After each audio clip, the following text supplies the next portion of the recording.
My stepfather was arrested for false accusations of DV&SA against my mentally ill mother when I was 14 and later acquitted of all charges. Do I write him a letter 18 years later? Hi Reddit.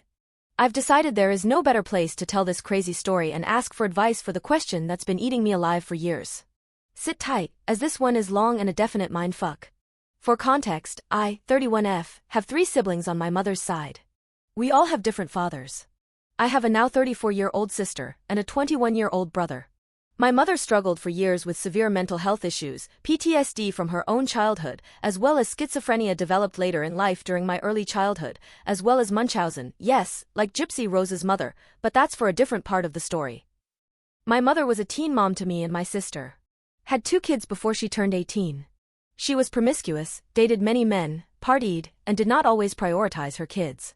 When I turned about 4, my mother started dating a guy she knew during her teen years, and quickly moved us 3 hours away to the town where he was living for his teaching job. After moving in with him, he basically took initiative and always made sure my mother, sister, and I had everything we needed and wanted. We didn't live luxurious, but we always had a roof over our head, food on the table and clothes on our back. He was a nice guy. More unique than most, he was goth but with a super professional kick. Loved exotic animals and bugs, had tarantulas and frogs and fish, loved books, and deep conversations. He was a poetic type, very unique but also very gentle at heart. Not big on his feelings, but you could tell he tried. He was a quantum physics teacher if I remember correctly, had a math major and was a kick-ass college professor. He was brilliant but mysterious.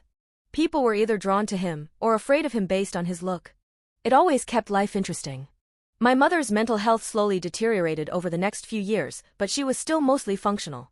She slept all day was the biggest thing, didn't work, and received SSI.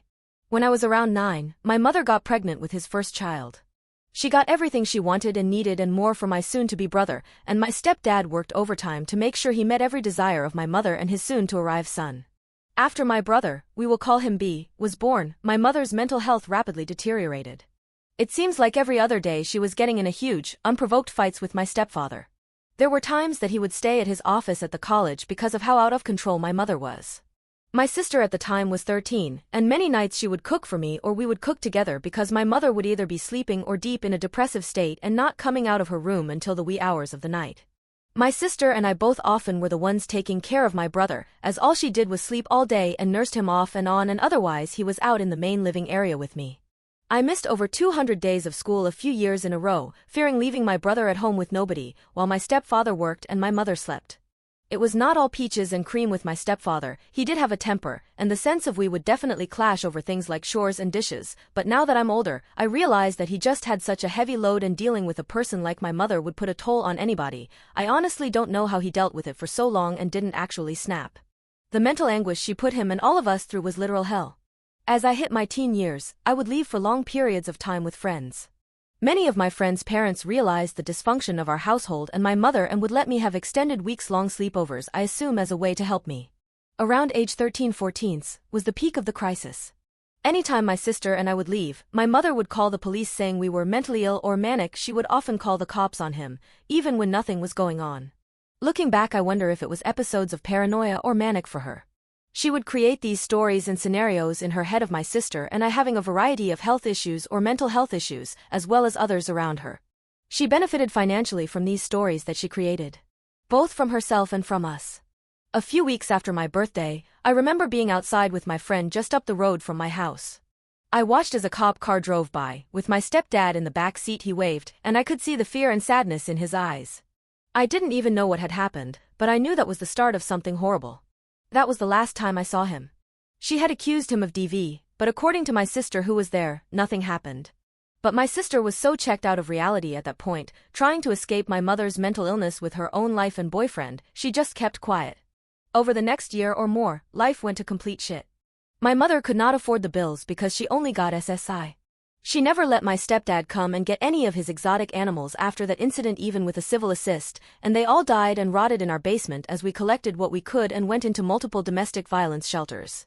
She milked the situation and got financial help from various neighbors, friends, and relatives. With each shelter came a more distorted version of the story. More things were added that were not true, and the more I rebelled because I knew that she just ruined our life over her own unhappiness with her relationship and mental illness being out of control. My mother was so fucking brilliant and so beautiful, which made her mental illness so dangerous. So many people believed her story, although I could see directly through it and so could everyone in our family. Slowly, but surely people cut us off in our family and I had no lifeline. I just had to stand by while she had this distorted story that she told people, ranking in the benefits and moving us all over the state. Eventually, she convinced enough therapists and staff at the various shelters we lived at to help her add more charges. She made accusations against him that he was molesting my brother and me. At this point, I couldn't stand by and watch her do it anymore, so I started to talk to anyone that would listen. People at my school, people at the shelter. I would tell them the truth, how it was all crazy and she was making it up. And at that point is when her Munchausen kicked in at full force. She would tell people that I had PTSD, that I had bipolar schizophrenia, schizoaffective disorder, borderline personality disorder, you name it, I had it. When one doctor wouldn't listen or would ask for records, she would move us somewhere else.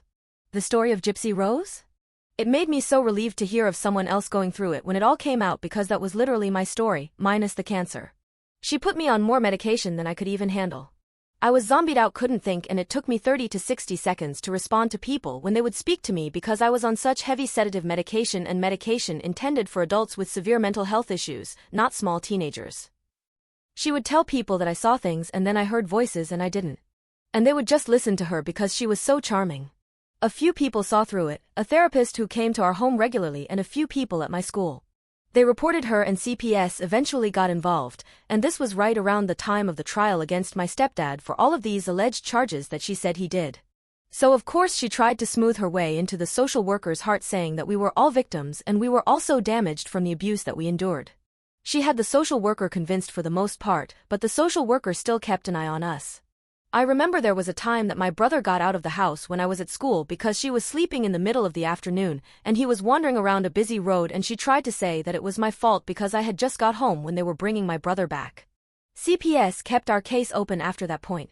My life was constantly a battle of fighting against somebody who was so convincing and so charming with one of the most dangerous mental health issues imaginable, trying to convince others that I was sane of right mind, all while trying to make sure my brother didn't grow up with the same bullshit attached to his name. It was a losing battle. I was drowning. My sister felt pregnant as a teen and eventually moved out. That was hard, although she was so numb to it all I felt like she was my only grasp at what the truth was. During the weeks leading up to my stepdad's trial, my mother bribed my friends and I to write fake notes about abuse I endured. She had me go to medical intervention facilities that interviewed children of abuse, and told me if I did not tell them about abuse I endured I would lose everything new I had built and never see my family again, so I complied. She tried to get me to testify in her case, and that's where I drew the line, and I refused. The day I refused to testify, she handed custody over to the state and told them that she didn't want to deal with my mental health issues any longer and she was requesting voluntary placement. I was in various group homes over the course of 2 years until I turned about 17, learning along the way that he had won his trial fair and square. Every bullshit charge she tried to push on him, including stalking, sexual assault, domestic violence, sexual assault on a child, all of the things that she had said had no merit and no proof. Even without fancy lawyers or any of that, he won because he was innocent. He knew it, and I knew it. My mother went into a type of witness protection program for victims of domestic violence that requires no proof of anything that has happened, called the ACP. She stayed under the radar from everyone after he won. I know he fought for custody for a long time and they couldn't find her. She was granted a restraining order against him at the beginning of all of that, and it was never dropped because they could not find her. He paid her a large amount of child support through the registry up until I finally cut contact. Booty don't know what happened after that. I know he lost his son after winning his freedom and reputation, so I'm sure he was devastated, to say the least. I ended up getting emancipated at 17 shortly after returning to my mother's custody due to her severe mental health and a DR sign-off. I tried to continue a relationship with my mother for 2 years following becoming an adult, mostly because that was my only connection to my little brother. I was always too scared to call social services because of how manipulative she was and how many people she could convince of anything she wanted. And I worried for my own children's safety. So much of my family and people throughout my life cut her off because they were scared of her ruining their life. And I felt exactly the same. Eventually, the mind games and the mental abuse were so severe. I just couldn't do it anymore and I had to cut ties. It was brutal, and I went through years of therapy with losing my brother. It was almost like I lost him to death because I knew I would never see him again, at least until he was 18. My sister and I tried to have a relationship off and on, but she seemed to develop similar traits to my mother and her mental health was too severe for me to continue a healthy relationship with. We both went on to have many children and found our own partners. I have since not seen my mother in over a decade. From the information I was told from other relatives, including sister who stayed close with her, my mother still sleeps all day. Her mental health and paranoia is so bad that she does not even live in reality anymore and often puts herself in stories like it is real life.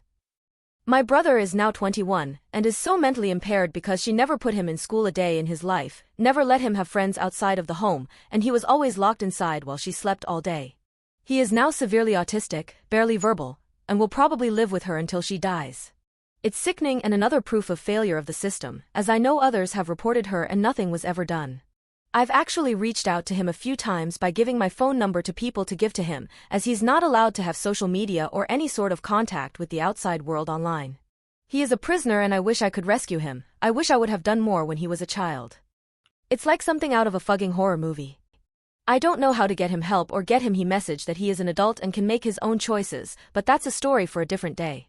There's so many details in between that if I were to write it all out, it would be a fucking novel.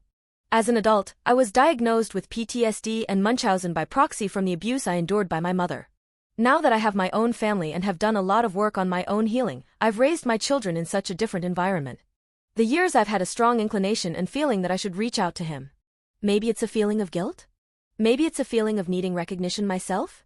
I don't know what it is. I don't know what he thinks of me or of how much of the hell that he was put through was blamed on me, if any. Maybe that's fear talking. But I feel like I need to make my peace. My father and I were never close. He OD'd about 2 years ago. I had met him a few times and really desired a relationship with him, but he was always very unstable and had many kids he didn't take care of and didn't share the same feelings. I think after his passing is when the feelings I had about my stepdad really came up strong. How really he gave me the only sense of normalcy in my entire childhood.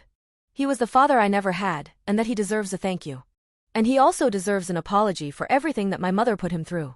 And although it's not my job to apologize, he fucking deserves to hear how much he meant to me. But over the last few months I've had this feeling that if I don't do it soon it'll be too late. He still works at the same college 2 towns next to me. I've thought it over in my head 1,000 times for years. Do I need to write him a letter for closure for me? What do I want the outcome to be? Is it that I want him to be in my life? Is it fair to put him through hearing from me and ripping open that old wound? If I do write him a letter, how do I even fucking start it? So it's with this that I conclude, Reddit, I need your help. Do I write him a letter? Or leave the past buried?